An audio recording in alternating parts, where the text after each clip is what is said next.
Puji syukur mari kita bersama panjatkan kehadirat Allah Azza wa Jalla, di mana pada kesempatan malam yang berbahagia ini kita bersama-sama dapat tunduk, melangkahkan kaki, menundukkan pandangan,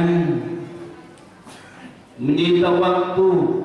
Biasanya kalau Ahad banyak acara keluar rumah, hari ini diminta oleh panitia dan dipanggil, bahkan diundang Allah, Pak.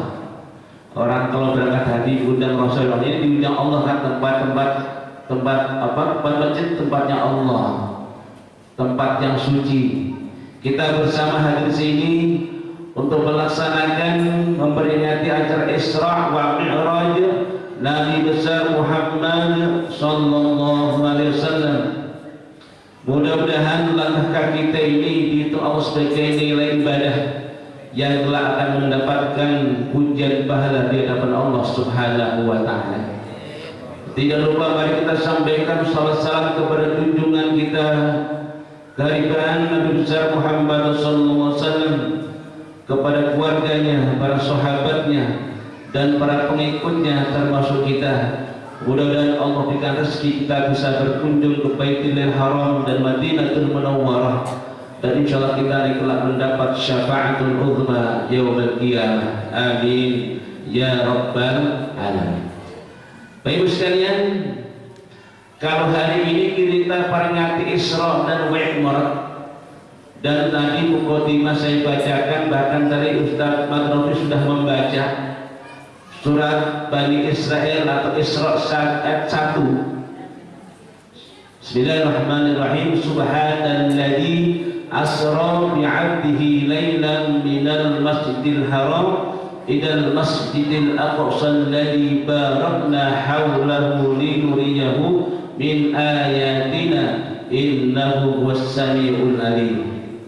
Asbab daripada turun ayat ini, kalau kita bicara tafsir sekalian, kenapa turun surat ini, bahkan peristiwa Isra, sudah barang tentu peringatan Isra ini kita akan membuka lembaran baru sejarah Rasul. 4 abad yang lalu Rasulullah telah melaksanakan peristiwa spektakuler yang luar biasa. Nalar tidak bisa menerima, hanya imanlah yang akan menerima peringatan ini, perjalanan ini di hadapan Allah Subhanahu wa taala. Jemaah sekalian, dalam asbab nuzul ini terjadinya Rasulullah diajak malaikat lihat perintah Allah untuk jalan-jalan. Ternyata ada asbabnya. Pada saat sebelum hijrah Nabi ke Madinah 2 tahun sebelumnya, Nabi mengalami 3 hal. Yang pertama, Nabi dibaiat, Nabi diembargo, Nabi diputus hubungan dengan orang Quraisy. Mereka sepakat seluruh keluarga Nabi Bani Hashim dan Bani Thalib tidak boleh melaksanakan hubungan sosial perdagangan dengan mereka. Dan tertulis di atas kertas digantung di Madinah, digantung di Ka'bah. Di Ka'bah tertuliskan sejak hari ini orang Quraisy, orang kafir sini tidak boleh hubungan apapun dengan keluarga Nabi, keluarga Bani Hashim, Bani Thalib. Sampai bukan per hari, Pak, sampai bertahun. Ketika sudah lama diembargo itu, terjadilah sesuatu yang luar biasa.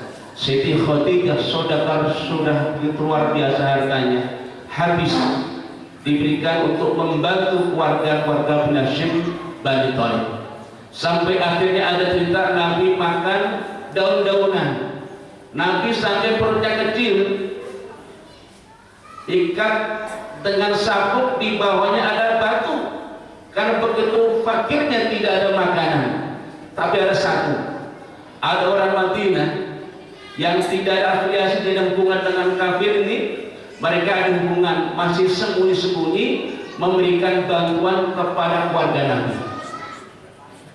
Kemudian ini berlangsung lama. Kemudian berikutnya adalah Nabi ditinggal istri tercinta Siti Khadijah. Luar biasa sekali. Rasulullah hidup lama dengan beliau. Bahkan seperti itulah Rasul mendapatkan putra dan putri. Begitu pengorbanan Siti Khadijah, harta habis untuk Nabi, dipanggil Allah.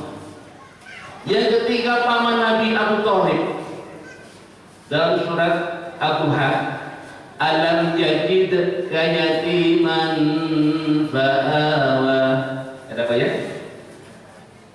Rasul, ingatlah kamu dulu, kamu itu yatim, bapakmu meninggal, kamu belum lahir, masih kandungan, bapak sudah meninggal duluan.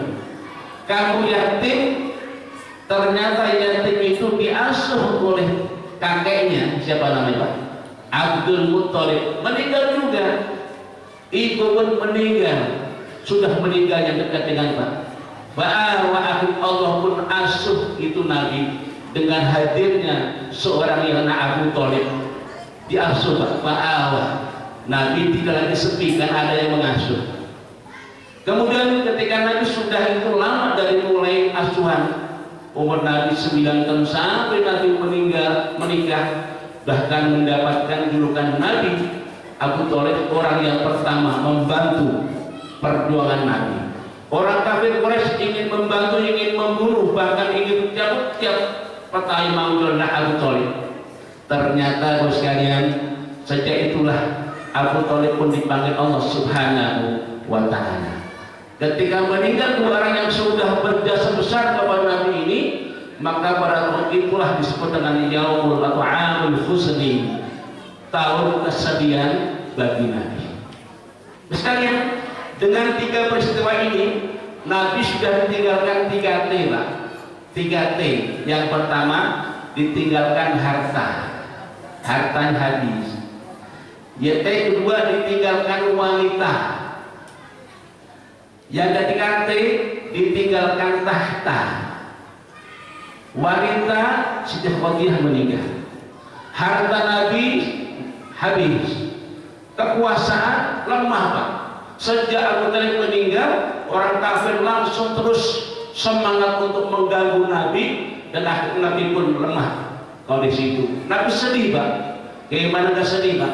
Orang yang kepercayaan kedua ini sudah meninggal dunia. Nabi sedih. Pada akhirnya Allah pun akan memanggil Nabi buat malaikat Jibril.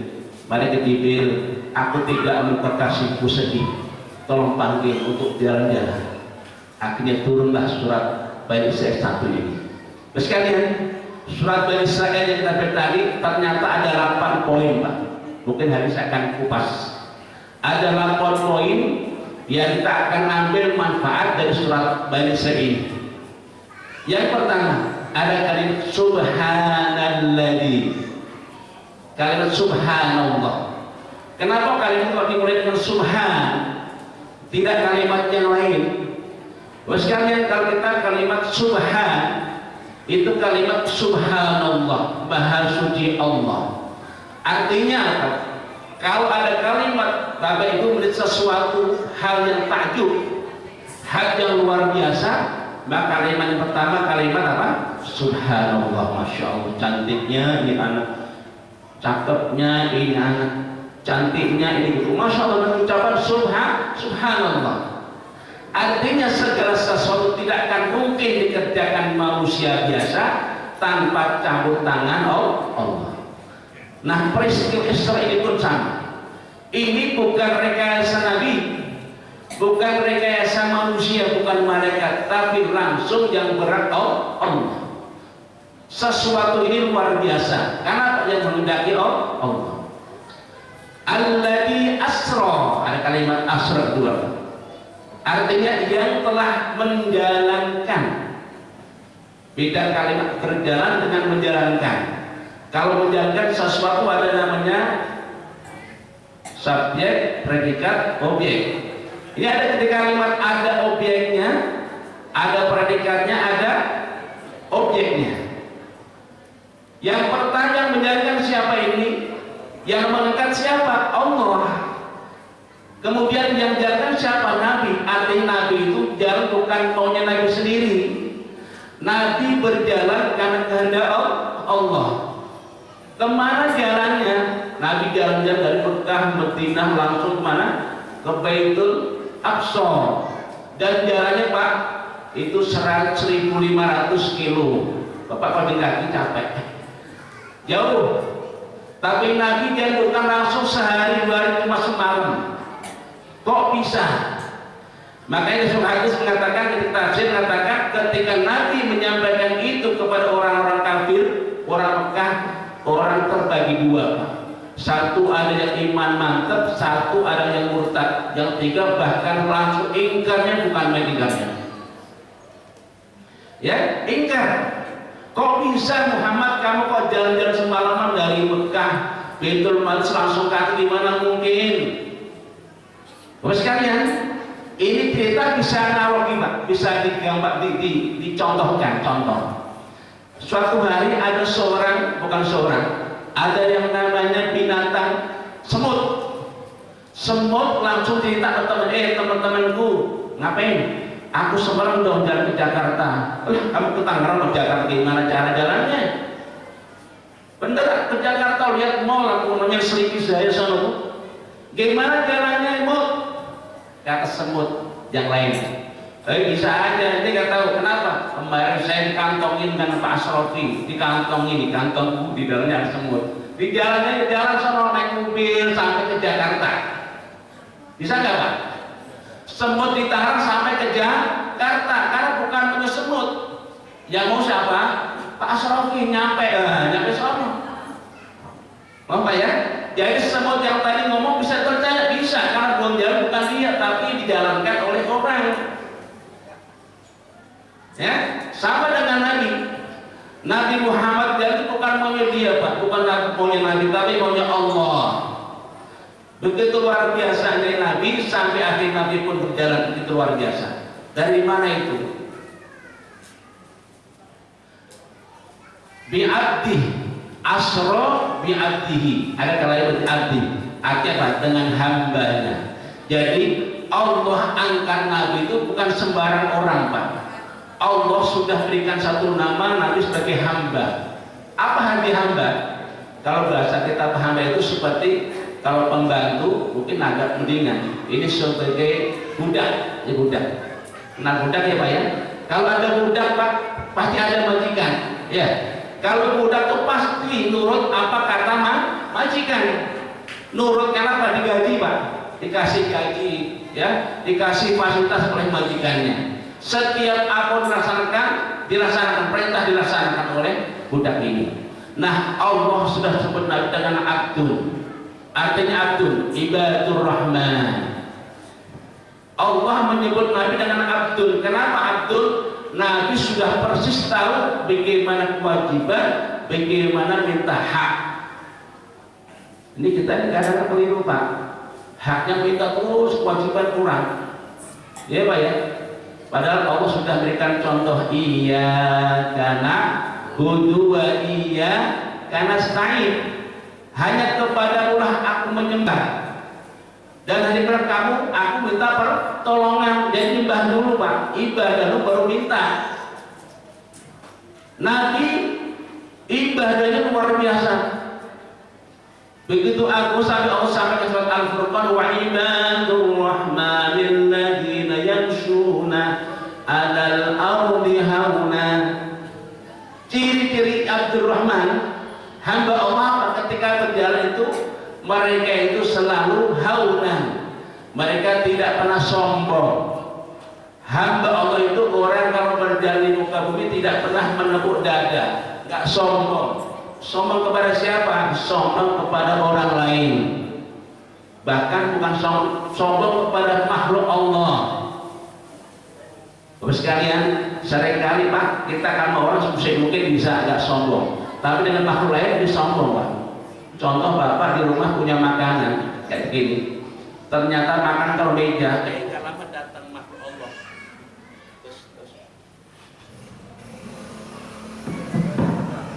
Terus bisa. Ternyata makhluk datang Pak di makan kita, apa semut. Pak, semut, Pak, semut. Ini semut yang datang ke Makkah itu macam-macam semutnya, Pak. Nggak pernah diundang, betul Pak? Karena kita merasa paling hebat. Ini semut luar biasa, marah. Waduh, semalam saya makan, nggak usah makan semut banyak, langsung disetuang pakai air. Cor, mati semua semut itu. Para semut datang bukan Pak, bukan kami sendiri, tapi disuruh Allah untuk cari makanan, Pak. Ya Bapak, ada makanan yang dimakan ya. Tapi dasar kita termasuk sombongnya bukan main, makhluk Allah kecil pun dibunuh. Ya dibunuh. Tapi kalau ibadah Rahman tidak. Ketika berjalan tidak sombong, Pak. Siapapun manusia, makhluk Allah lain pun tidak sombong, tidak gampang untuk marah, bahkan bunuh binatang-binatang itu. Itu ibadur Rahman. Wa idza khatul jahil qalu salama. Ketika orang ibadah Rahman itu ketika jalan ketemu orang yang bodoh Pak. Contoh ada orang yang bodoh, kurang ilmunya ya. Ngomongnya gak langsung marah-marah, tapi ucapkan salam. Artinya apa? Walaupun ilmu kurang, akhlaknya kurang, ya, di depan kita, depan orang itu Rahman itu tidak pernah dimarahi Pak, tidak pernah dipunjing, dihina. Lah kita seringkali gitu ya Pak ya. Ini jalan-jalan, mohon maaf nih, ada teman kita, saudara kita pergi jalan sana, mainnya bukan main biasa Pak, kadang-kadang main gitar, jereng, ya, malam-malam. Gak punya kerjaan Pak, sampai kaki udah empat ini, kuping dengar itu janting mulu. Ya, bahkan mungkin di pinggir jalan pada ngobrol, saat kembali bahkan bisa macam-macam. Mohon maaf, mungkin orang yang ngobrol itu kurang ilmu. Ya, kalau orang gak ilmu gak begitu, pasti akan duduk di masjid, akan banyak di rumah untuk ibadah.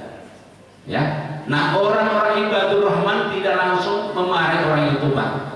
Dan Nabi salah satu orang yang selalu menghormati orang-orang yang tidak berilmu. Sekali lihat sifat Nabi, luar biasa. Nabi kalau ditanya oleh orang itu gak langsung marah, ya, pasti banyak memaafkannya. Nah, kan sifat ini maka pantas Allah sebut dengan Abdul. Allah jalankan Nabi dengan sebutan Abdul, hambanya. Kenapa? Nabi sudah sadar dia hamba Allah Subhanahu wa Ta'ala. Nah, ketika sudah merasa hamba Allah, itu jalan bukan sebenarnya lailan di waktu malam. Kenapa kok malam hari jalannya ini bukan siang? Ternyata Pak, ketika orang jalan malam, ya, beda dengan pagi atau siang. Ternyata malam mengandung luar biasa hebatnya. Bapak kalau punya radio, zaman dulu radio Pak, sekarang nggak laku radionya Pak ya, nggak laku kan dulu. Saya dulu nyari radio suka banget Pak. Nyetir radio nyari gelombang, kalau malam cepat dapatnya. Ya Pak ya. Sama juga HP Pak, handphone, telepon. Kalau malam cepat nyampainya, kenapa? Nggak banyak gelombang yang ganggu aktivitas kita. Sama halnya ketika orang kita sholatnya sholat pagi siang dengan malam beda. Allah sampaikan dalam surat Al-Muzammil, inna nasyi'atal laili hiya asyaddu wa aqwamu wa asyaddu qila. Ya. Ketika kamu bangun malam, sholat malam, tambahan malam, itu sering bacaan kamu akan ternyuh, akan bisa membuka hati kita akan teduh, bahkan akan jadi khusyuk. Kalau kita bangun malam, kita akan ibadah khusyuk, ibadah kita kepada Allah Subhanahu wa Ta'ala. Beda dengan siang Pak, karena malam ini tidak ada aktivitas lain. Nah, Allah jalankan Nabi itu pada waktu malam. Kalau siang Pak, pasti ada sinar. Sinar apa Pak? Matahari. Nabi nggak kuat dong, ya, karena ada matahari luar biasa. Kita pun lama pun nggak apa lagi Nabi. Nabi bukan jalan sini sepasar Pak, Nabi sampai ke langit. Makanya Nabi diangkat Allah pada waktu malam hari. Terus kalian, saya kesini baca artikel Pak, karangan Syekh Harun. Beliau adalah ahli astronomi. Ditanya, kira-kira Nabi itu naiknya naik apa sih? Naik buruk. Ke Taman Merebus itu di kecepatan cahaya. Berapa kecepatan cahaya itu? 300.000 kali. Jadi sekarang kecepatan paling cepat adalah kecepatan cahaya. Kalau enggak, Bapak enggak percaya silakan Bapak punya senter.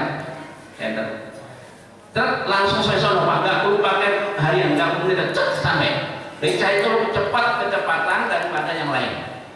Nah, ketika Rasulullah diangkat, diajak mereka jalan ke atas, itu pakai alat, bukan alat manusia, Pak. Kita tahu malaikat itu Jibril merupakan malaikat Allah ciptakan dari apa? Dari nur atau cahaya. Dan buruk pun sama, kecepatan sama kecepatan itu. Nah, Nabi diajak oleh malaikat biar nanti enggak rontok. Kenapa Pak?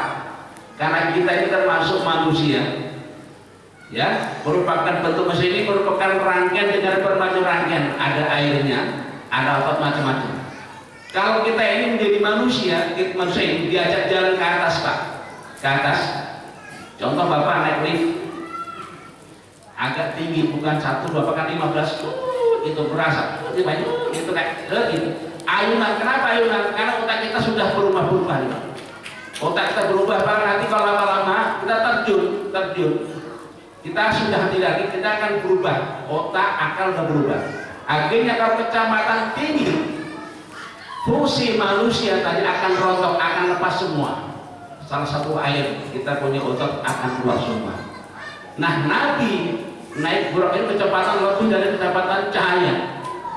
Maka Allah bentuk Nabi berjatuh dengan jasad dan rohnya, badannya diganti dengan badan cahaya. Biar apa? Nabi sadar Pak, Nabi sadar tapi kecepatan cahaya. Waktu malam kecepatan Nabi dengan malaikat sama, maka pesawat malam hari itu dari Masjid Makkah sampai Aqsa itu jalan 1500 kilo, nggak lama, berapa menit nyampe. Kenapa? Cahaya. Dan Nabi pun masih sadar Pak, sadar. Kenapa sadar? Nabi seperti betul. Ketika sampai Aqsa, Nabi betul tahu persis masjid itu ada berapa pintunya. Siapa Nabi yang ketemu sana, ketemu persis apa Pak Nabi Muhammad. Kenapa demikian? Nanti ketika Nabi sudah selesai Isra Mi'raj ada pertanyaan oleh orang-orang Yahudi. Dan pertanyaan ini bukan pertanyaan biasa, pertanyaan yang bisa hanya seorang Nabi. Dan Nabi tahu persis. Kenapa Nabi tahu? Karena sudah menjalankan peristiwa itu. Jadi sekalian, kenyempatan itu diberikan Allah untuk Nabi untuk melaksanakan perjalanan sangat jauh.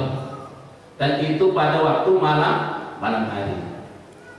Dari mana? Minal Masjidil Haram ilal Masjidil Aqsa. Kenapa kok dua kalimat ini Pak? Ada kalimat satu Masjid Haram, dua Aqsa, kedua-duanya masjid. Kenapa demikian? Jadi Nabi disuruh untuk silaturahim. Kenapa kok Aqsa Pak? Bukan yang lain. Karena di Palestina tempat Mahbatul Anbiya, berkumpulnya para nabi, seluruh nabi keturunan daripada Nabi Ibrahim, Musa terakhir, Nabi Isa itu keturunan dari Bani Israil di Palestina. Kenapa Nabi pernah mendapatkan perintah Allah, kamu nanti jadikan tempat di sini Mahbad di Makkah. Dan Nabi ingat di samping Ka'bah ada namanya Maqam Ibrahim. Ya Pak, pelapan Ibrahim Pak. Artinya apa? Pernah kakekku dulu yang tinggal di Palestina pernah mampir di sini. Ini buktinya. Akhirnya Allah angkat beliau berangkat ke tempat-tempat asal kakek moyangnya sana. Untuk apa? Untuk ketemu dengan orang-orang terdahulu, orang-orang nabi-nabi terdahulu. Dan sejarah mengatakan ketika sampai di sana, Nabi bertemu para nabi. Nabi diraih ketemu dan bersalaman, dan akhirnya Nabi diajak oleh malaikat untuk sholat 2 rakaat dan jadikan imam oleh para nabi di sana. Sekalian, kenapa Nabi diajak dan jadi imam Pak? Ini pertanyaan, kenapa bukan yang lain? Ternyata ada satu hikmah bahwa Nabi Muhammad dengan membawa agama Islam ini untuk menjadi Islam sebagai agama terakhir. Kalau dulu para nabi mendapatkan tugas untuk kelompok lokal khusus, Nabi tidak, seluruh manusia sejagat ini diberikan petunjuk dengan mengikuti agama Islam, syariat agama Islam di bawah Nabi Muhammad sallallahu alaihi wasallam. Yuk sama-sama selawatan ayo. Salatullah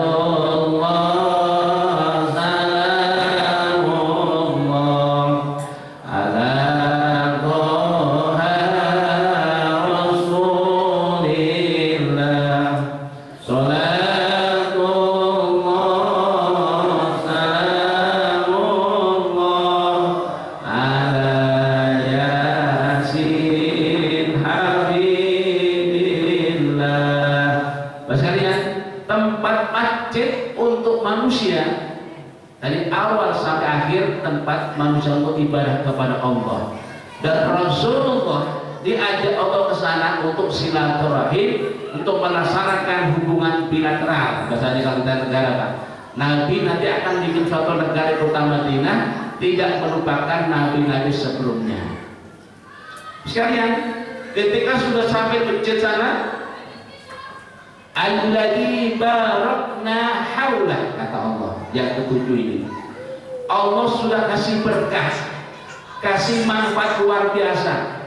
Sampai masjid Mekah sampai Aqsa itu tempat-tempat yang luar biasa. Kalau kita lihat Pak, di Masjid Aqsa itu seperti Indonesia, banyak buah-buahan, banyak pohon-pohon hijau, bahkan ada tempat sungai Efrat.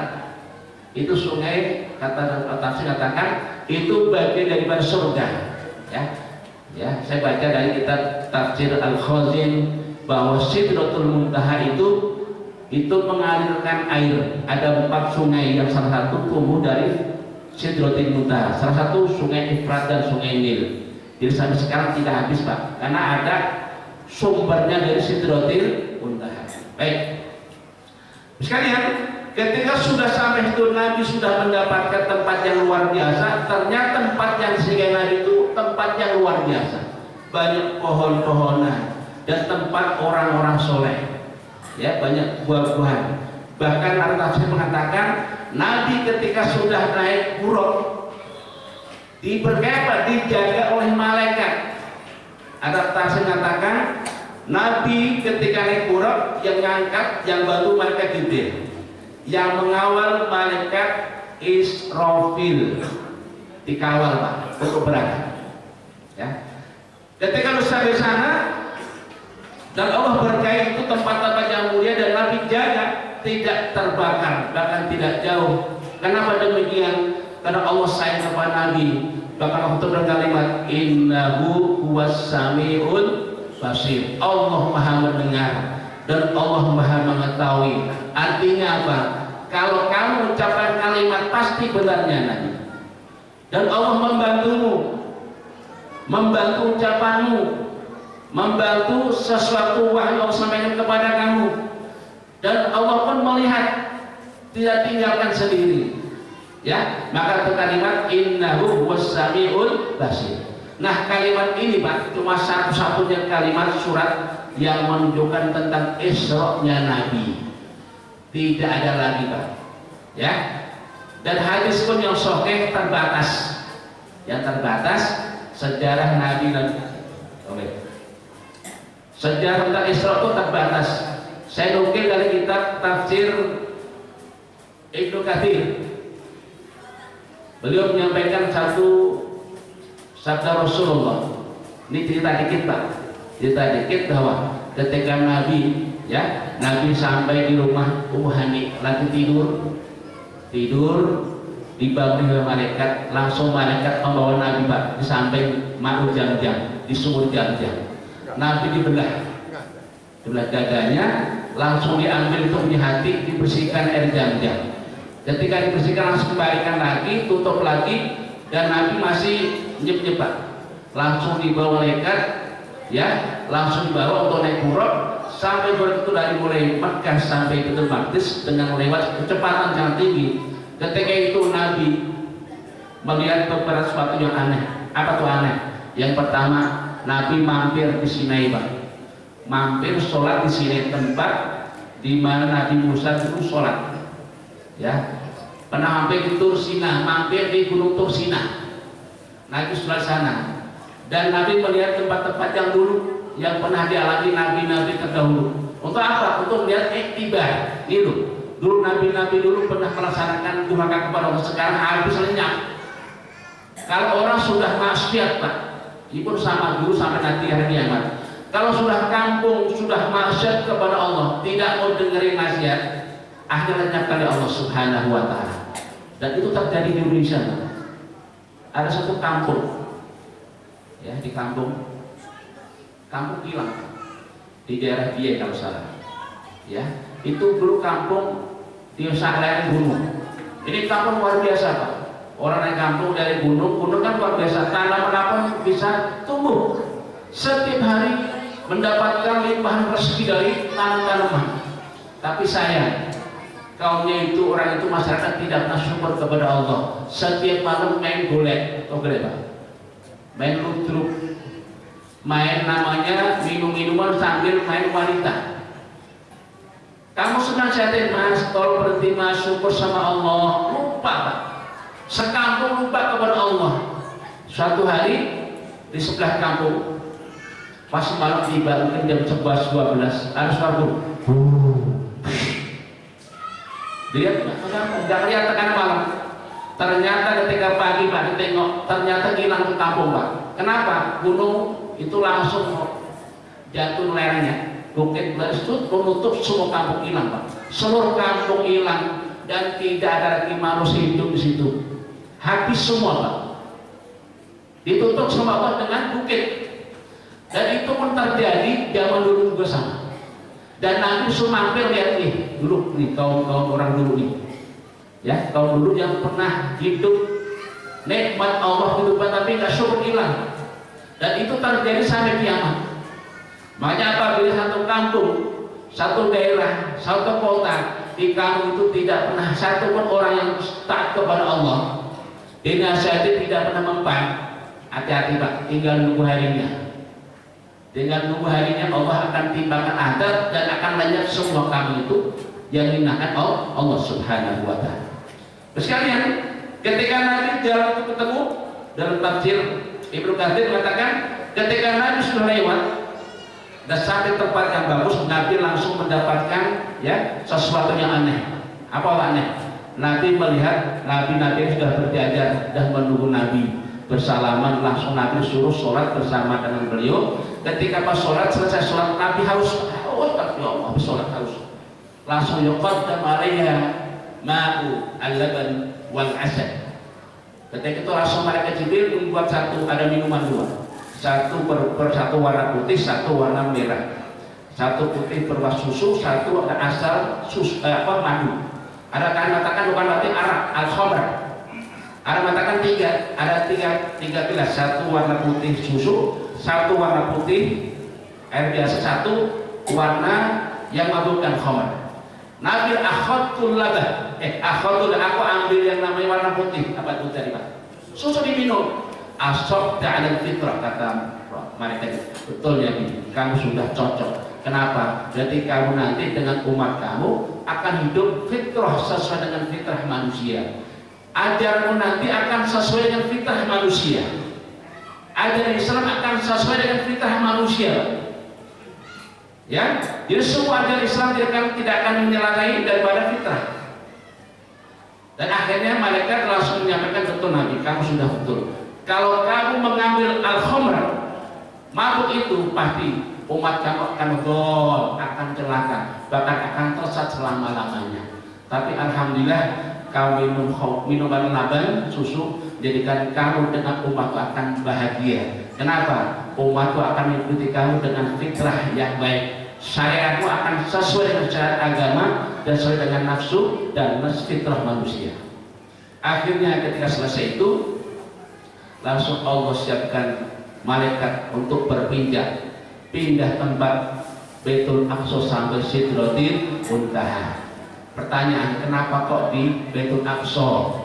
Pada kita dengar bahwa di Ka'bah itu tempat mahbad, tempat yang namanya ada lubang busuk, ada Baitul Ma'mur. Di Ka'bah itu Pak, lurus di atas itu ada Baitul Ma'mur, tempat sholatnya para malaikat. Itu lubang itu. Kenapa Nabi pindahkan ke Baitul Aqsa? Ternyata rahasia khusus. Apa rahasianya? Yang pertama, ulama mengatakan tempat Baitul Aqsa itu tempatkan untuk apa? Untuk melihat kembali sejarah para nabi yang ada di situ. Yang kedua, Nabi diajarkan untuk melihat sejarah bahwa Nabi melihat orang-orang di situ, ya, nabi-nabi yang lama dengan gigihnya untuk mendapat ridho Allah dengan tempat mana di Mahbab Baitul Maqdis. Makanya Allah perintahkan situ langsung tempat pijakan kebesaran itu naik ke atas Sidratil Muntaha. Terus sekalian, dalam tafsir Ibnu Katsir diriwayatkan Ibnu Mas'ud mengatakan, buraq itu apa sih, Pak? Buraq itu ada binatang kecil, tidak sebesar kuda, tapi bukan bukhol, seperti himar. Dia punya sayap, 2 sayap, ya, sayap, dan dia termasuk binatang yang sangat mengerti betul. Situ ada hadis dikatakan bahwa ketika buraq sudah disiapkan dan Nabi ingin naik, itu tanya, itu siapa? Jibril. Kata buraq, oh ini Muhammad. Ini adalah orang yang pilih Allah untuk menjadi manusia paling dicintai Allah. Silakan naik, dipegang naik. Ketika langsung Nabi mengelap hilap di kepalanya. Kenapa kamu kok tidak mau aku naik ini? Katanya malu. Bisa ngomong, Pak, aku malu denganmu ya Rasulullah. Tapi aku bahagia. Sampai gemetar, Pak, sampai keringat itu. Keringatan. Kenapa keringatan? Karena saya groginya membawa orang yang paling mulia di hadapan Allah Subhanahu wa Ta'ala. Sekalian, pas ketika membawa untuk melaksanakan perjuangan kedua atau Mi'raj, Nabi siap untuk membawa beliau, ya, dengan perjuangan Nabi dengan malaikat Jibril dibantu oleh malaikat Israfil langsung naik. Ketika sudah naik sekalian, ada pintu-pintu, pada pintu langit ada berapa? Ada 7 pintu-pintu langit. Setiap pintu langsung ketok naik. Pertama, ada yang menjaga. Man anta, mereka jaga itu. Siapa ente? Ana Jibril. Wa man ma'ak, siapa itu yang kamu dengan kamu? Hada Muhammad. Hal arsal, apakah sudah menjadi utusan Allah? Sudah. Dia termasuk orang yang diutus Allah untuk seluruh manusia alam semesta ini. Tolong dibuka. Pertama Nabi dibuka, langsung ketemu dengan Nabi Adam. Langsung marhaba dipeluk, Masya Allah ya ibni, wahai anakku, semoga Allah berkahi kamu. Didoakan oleh Nabi Adam. Lalu dibuka, lalu langsung naik ke atas, ke atas. Ketika atas bertemu Nabi Yahya, Nabi Isa. Ya, ditanya lagi tadi malaikat, siapa kamu? Ya, sampai ketika langsung ketemu dengan Nabi Yahya dan Nabi Isa. Langsung dipeluk dan salam doakan oleh beliau, dan akhirnya langsung ayat 3. Sama ditanya, siapa kamu? Ana Jibril. Siapa yang bersama kamu? Muhammad. Dibuka pintu ketiga, bertemulah dengan Nabi Yusuf. Nabi Yusuf adalah Nabi yang muka setengah sudah menjadi seperempat mukanya itu ada orang di dunia ini yang paling cantik cakep seperempatnya dengan Nabi Yusuf. Sampai-sama ibunya tiri, ya, terpesona ya, karena cantik tadi, cakepnya, bagusnya, eloknya Nabi Yusuf. Gimana tidak elok, Pak? Seperempat, Pak. Kita dapat berapa ini? Kita dapat berapa ini? Enggak ada seperempatnya, Pak. Mungkin seperempat. Nabi Yusuf seperempat. Setengah siapa? Nabi Muhammad. Sisanya bagus seluruh manusia alam ini. Terus sekalian, Nabi Yusuf ketemu langsung pelukan di dekat ya Allah, berkah ya Allah, kasih berkah. Akhirnya langsung diputar ke langit yang keempat, bertemu dengan Nabi Idris. Nabi Idris, ya, itu Nabi kedua. Ya, berpelukan dengan ya Allah, berikan berkah kamu dengan kebaikan. Langsung berangkat lagi. Cet, langit yang kelima bertemu dengan Nabi Harun. Siapa Nabi Harun itu? Nabi, ada salah Nabi yang bersama Nabi Musa.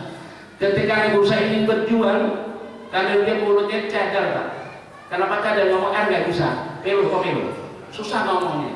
Karena ketika pas kecil itu, dia pas pegang, tapi masuk sini, Pak. Dimasuk ke lidahnya. Jadi terbakar. Dan akhirnya ketika sudah dewasa, cadar ngomongnya Nabi Musa itu. Disuruh Musa berangkat, kasih peringatan asal Fir'aun, karena Fir'aun sudah ajak mereka untuk kembali kepada Allah. Diminta, ya Allah, berikan aku teman, ya Allah. Harun akhi, Harunlah untuk nemenin aku, ya Allah. Karena aku tidak takut nanti ngomong nggak disampaikan, nggak bisa dipahami oleh Fir'aun. Baik, bersangka kedua. Nah, akhirnya ketemu Nabi Harun, bertemu doakan oleh Nabi Akhirnya ketemulah, berikut langsung berangkat lagi. Langkah yang keenam itu Habib Musa alaihissalam. Nabi Musa ini Pak, ketika sampai sana ternyata Nabi mendengar cerita dia nangis gerung, nangis Pak, nangis ya Allah. Ditanya, ya gimana? Siapa ini orang nangis ini? Kok gerung-gerung nih? Siapa ini? Hada Musa alaihissalam. Dialah Musa. Kenapa menangis? Langsung dia kata, ya kenapa menangis Anda? Kata beliau, hei Nabi Muhammad, aku merasa akulah Nabi yang paling hebat. Akulah merasa kaumku paling banyak. Ternyata salah persangka. Ternyata kamu nanti seorang Nabi yang akan mendapatkan kaum yang paling banyak sedunia. Dan aku kecewa dengan kaumku. Kenapa kecewa? Allah perintahkan kepada mereka untuk menyembah kepada Allah, masih nggak mau. Bahkan kitabku diganti sama mereka. Kitab Taurat banyak diganti oleh pendapat orang Bani Israel. Nah, aku kecewa, aku nangis. Ternyata aku salah. Masih ada orang hebat seperti kamu. Langsung berdoa lagi, ya Allah berkahi. Akhirnya langsung naik ke atas terakhir ketujuh, bertemu dengan Nabi Abdul Anbiya, bapaknya para nabi. Siapa Pak? Nabi Ibrahim. Langsung yaqudu ala mati sidratin. Nabi Allah duduk Pak, duduk di samping Nabi Sidratil Muntaha. Duduk situ langsung menyebut, Yarni sini kamu cucuku sini. Ketemu Nabi Ibrahim, bertemu doakan, dan akhirnya ketika sana Pak, Allah melihatkan Pak dalam pertemuan itu, melihat surga dan neraka. Diperlihatkan orang-orang yang luar biasa. Ada siksa orang yang satu, ada wanita yang disiksa Allah. Kenapa siksanya itu? Maaf, kemaluannya ditusuk dengan sendiri Pak. Ditusuk sendiri. Bahkan ada orang yang di perempuan ini rambutnya digantung dengan rambutnya Pak. Ya. Ada orang yang mulai digunting terus. Ditanya dia sendiri, kenapa itu wanita, kenapa laki-laki begitu, kenapa ini? Kata dia, ini hada min ummatik, ini umatmu, wanita yang tidak bisa menjaga kehormatannya hanya untuk suaminya, tapi masih ngabrik kemana-mana. Ini wanita nanti kalian akan sisa dengan sendiri. Yang kedua, kenapa kok wanita sampai digantung dengan rambutnya? Kenapa ya Rasul, yang Jibril? Kata beliau, ini wanita ketika hidup di dunia tidak pernah menutup rambutnya. Tuh. Ada ilmunya nih. Ya. Nanti di neraka ada wanita yang digantung dengan apa? Dengan rambutnya. Kenapa? Rambutnya tidak pernah ditutup dengan kerudung. Ada orang yang mulutnya disilat, tak dipotong terus. Kenapa itu Jibril? Nih, orang-orang yang pintar ngomong, pintar nasihat tapi tidak pernah melaksanakan. Siapa nih Pak? Ustaz kita ngomong nasihat itu, tapi tidak pernah melaksanakan Pak. Atamuruna an-nasa bil birri wa tansawna anfusakum wa antum ta'lamun.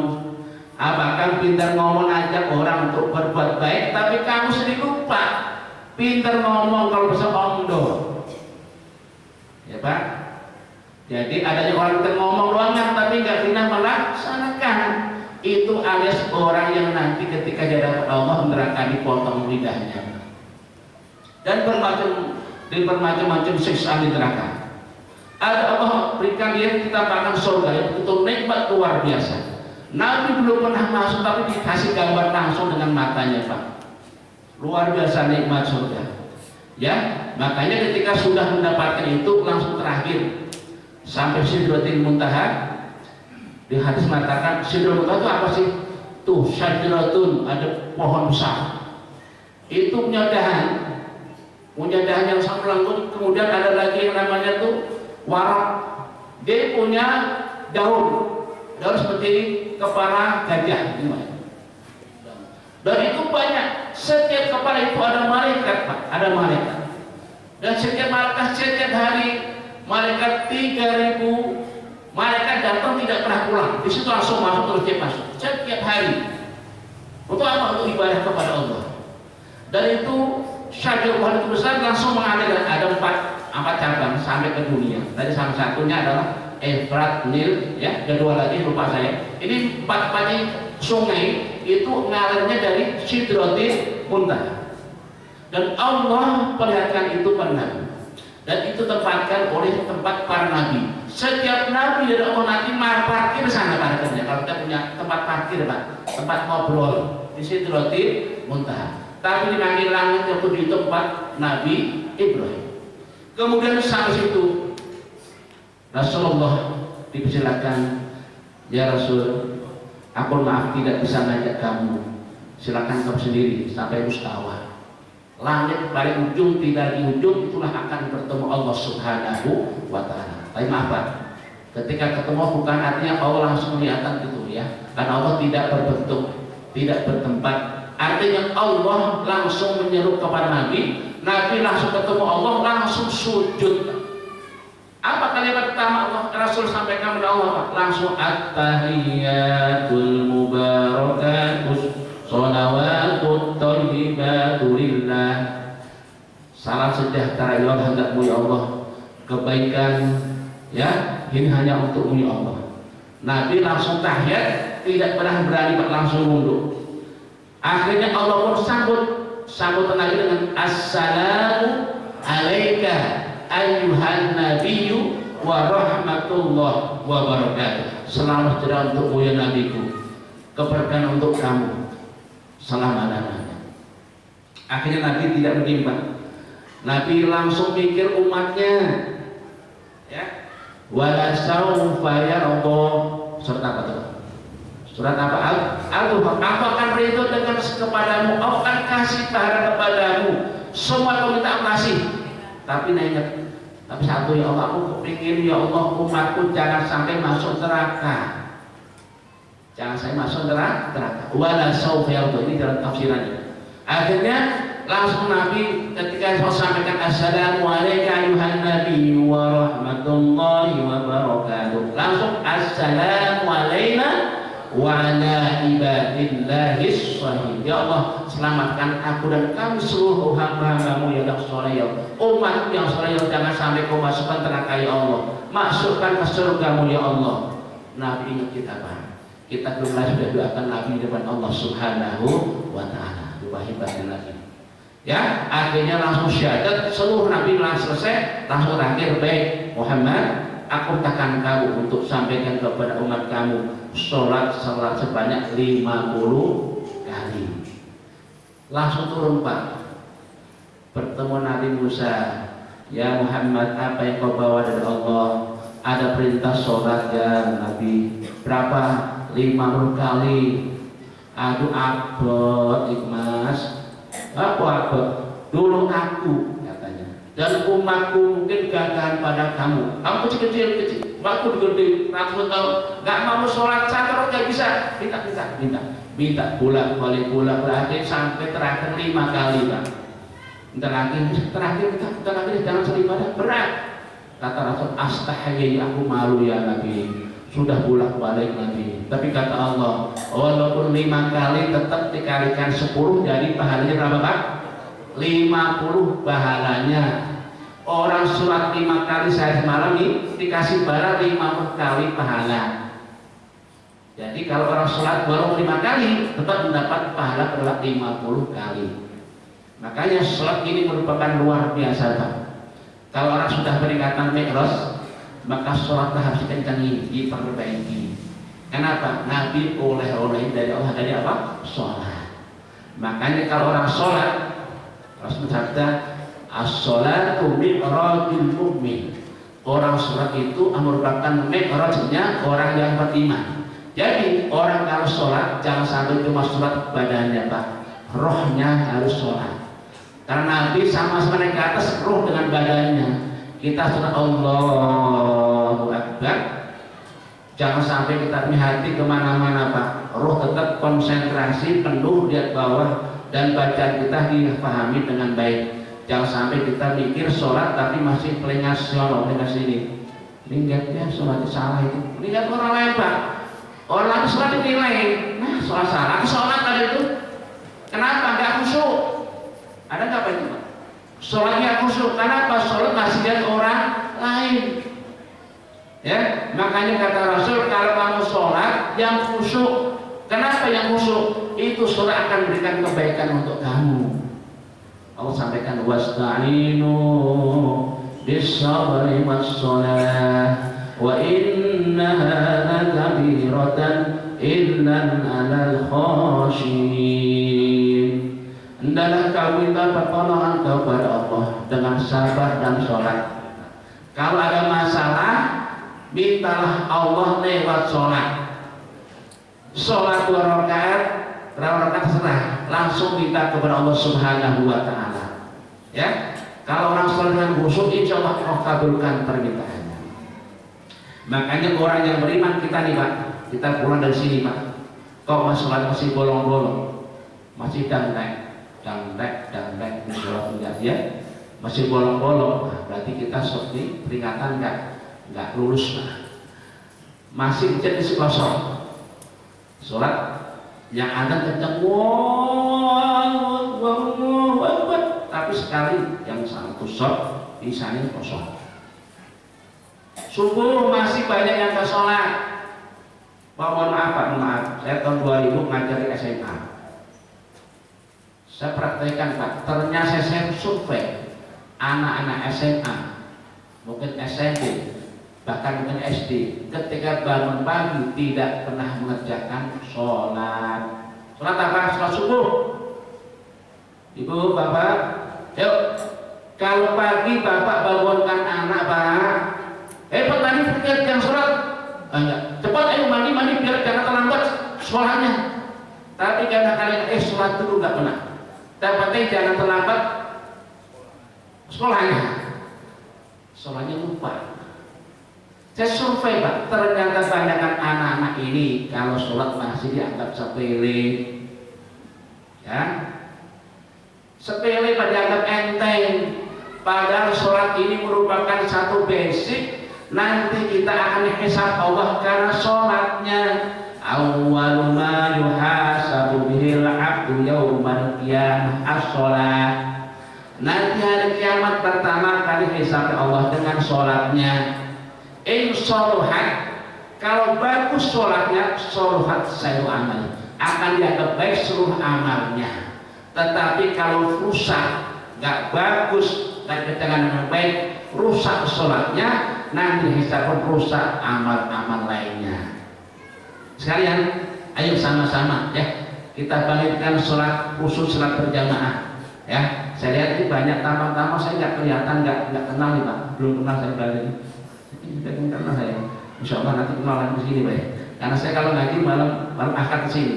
Ada beberapa orang yang kenal Pak. Ya, yang lain belum. Mungkin karena malam akad pada acara apa ya? Ya, benar Pak. Ya, kalau malah kan ngaji saya banyak yang datang nggak banyak Pak. Ya. Banyakkan jin setan kali gitu. Insya Allah Pak ya, mohon maaf.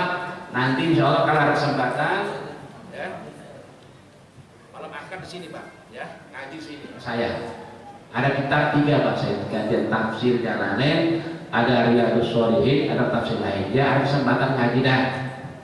Minimal gini Pak, minimal Pak. Kalau nanti dipanggil Allah nih, contohnya si fulan, sini. Kenapa kamu gak sholat? Kenapa kamu gak ngaji? Kalau orang masih punya guru, ngaji Pak minimal nanti gontanya boleh gurunya. Maaf ya Allah, saya masih belajar sama guru saya. Siapa? Asrofi. Nah, ini ada. Bisa ada dipegangin. Ya Pak ya?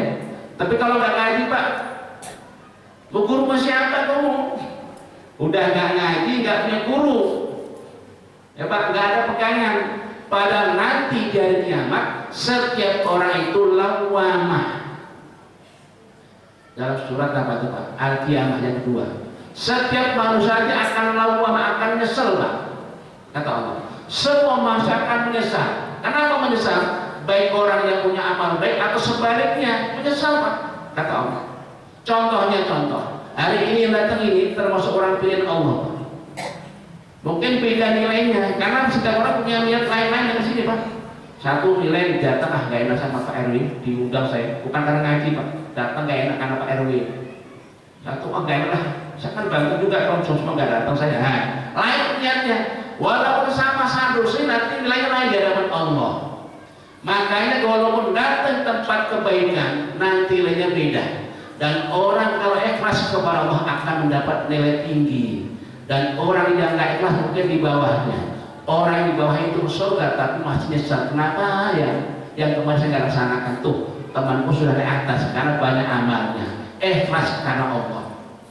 Apalagi orang yang tidak punya amal soleh, soleh bukan main lah, nggak tahu.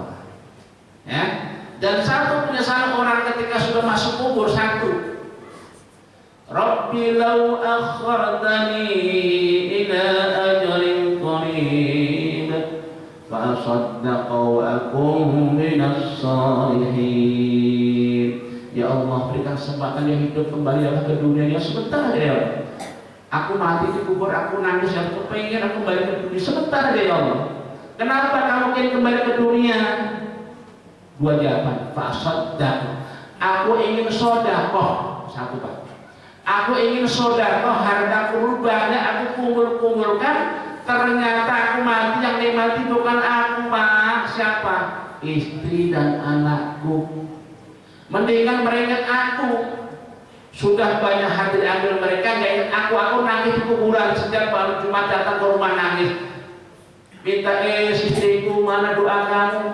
Nah, mana doa kamu? Nah, aku nangis tak kepengen doa kamu. Aku gak pernah minta harta, ambil satu minta doa itu deh. Ternyata nggak ada doa dia nangis kan? Makanya orang masuk kubur nangis Pak, di bawah tekanan. Ini kalau kita dengar nangis merintih mereka, ya Allah, aku pengen pulang ke kampung, kebingung ya Allah. Kepengen kesini Pak. Ternyata nggak bisa dikabulkan Allah. Karena kesempatan itu sudah tidak ada. Makanya ketika kita masih hidup dikasih kesehatan Allah, punya harta banyak, jangan bakhil, jangan pelit, jangan korek, jangan pikir ya. Artinya Pak, kasih orang lain Pak, bantu orang lain. Kenapa? Hakikatnya itu akan kembali kepada kita, bukan kepada anak kita Pak. Ya. Yang terakhir, kalau sudah sedekah wa akum minas sholihin, aku kepingin hidup dengan orang-orang soleh. Dulu aku salah pergaulan, hidupku dulu masya Allah sudah nggak angin, jauh marah. Aku pengen perbaiki diri Pak, ya Allah, kembali ke dunia yang baik, bertemu dengan orang-orang di masjid hidayah, kumpul ngaji, sholat sama-sama. Itu saja ya Allah. Kira dikabulkan nggak Allah Pak? Nggak. Sudah habis kamu. Sekarang kamu akan menikmati balasan. Kalau sekarang kamu sudah meninggal, tidak akan mungkin bangkit kembali. Cuma merintih, cuma harapkan amal kamu yang kau kerjakan dulu dan anak istri. Itu aja udah. Dan ilmu kamu, harta kamu yang sudah kau jari itu aja udah. Ya, mendingan kalau nggak ada istri, ada saudara mungkin doakan, alhamdulillah.